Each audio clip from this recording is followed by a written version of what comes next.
বাড়ির চৌখাটে যখন বাড়ির লক্ষ্মী এসে দাঁড়ায় তখন বাড়ির লক্ষ্মী তাকে বরণ করে নেয়। কি করছিস? দাঁড়িয়ে আছিস কেন? বাড়ির বড় মেয়ে তুই, যা যা বরণ করে তোল। যা। কি হলো রত্না? যা যা। না দাদামণি, এবারে লক্ষ্মীকে বরণ করবে পার্বতী।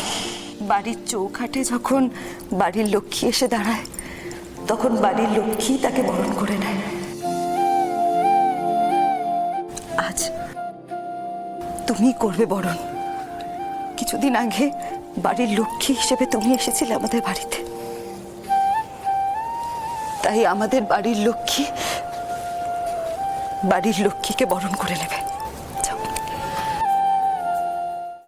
আজই ডাউনলোড করুন আর এনজয় করুন আপনার পছন্দের শো।